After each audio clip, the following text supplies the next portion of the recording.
بسم اللہ الرحمن الرحیم۔ قاضی ابو بکر بن عبد الباقی انصاری بیان فرماتے ہیں کہ میں ایک زمانے میں مکہ معظمہ میں مقیم تھا۔ فقیر و تحت دستی کی وجہ سے فاقوں پر فاقے آتے تھے۔ ایک دن میں بھوک سے بہت ہی بے تاب تھا۔ بھوک کی تکلیف سے نجات حاصل کرنے کے لیے میرے پاس کچھ نہیں تھا۔ مجھے ایک ریشم کی تھیلی پڑی ہوئی ملی جو ریشمی دھاگوں سے بندھی ہوئی تھی۔ میں نے اس کو اٹھا لیا اور اپنے گھر لے آیا۔ کھول کے دیکھا تو اس میں ایسے نافس اور پیش قیمت موتیوں کا ہار تھا جو میرے چشمے نشور نے بھی کبھی نہیں دیکھے تھے۔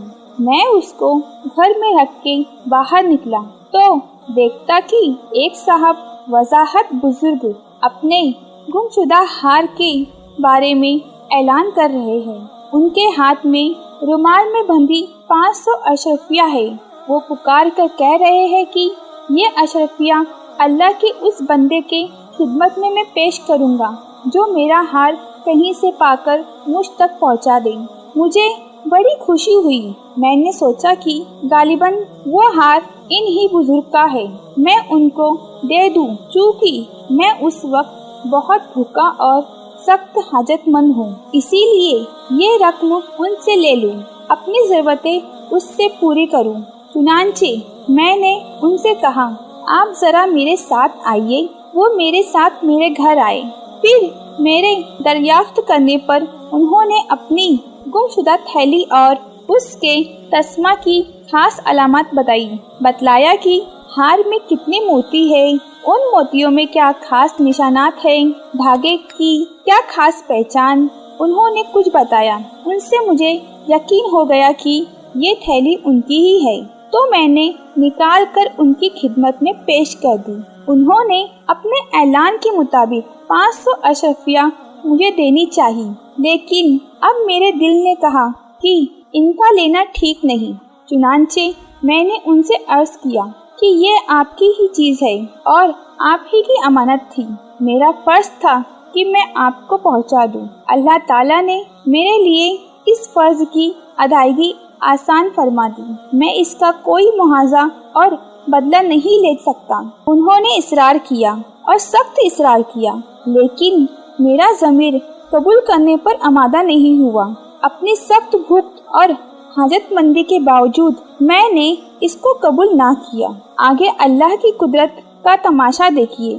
ایک مدت کے بعد مکہ معظمہ سے چلا ایک کشتی پر سوار ہوا جس پر اور بھی بہت سے مسافر سوار تھے۔ اللہ کی شان، کشتی بیچ سمندر میں ڈوب گئی۔ اس کے سارے مسافر ایک ایک کر کے سمندر میں ڈوب گئے۔ مجھے اللہ تعالیٰ نے بچا لیا۔ کشتی کے ایک ٹکڑے پر کسی طرح بیٹھا رہا۔ سمندر کی موجیں کشتی کے اس ٹکڑے یا تختے کو چلاتی اور بڑھاتی رہی۔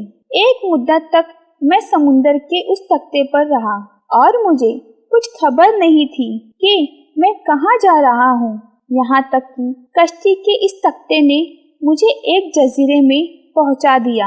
اس جزیرے میں مسلمانوں کی آبادی تھی اور مسجد تھی۔ میں ایک مسجد میں جا کر بیٹھ گیا اور قرآن مجید کی تلاوت کرنے لگا۔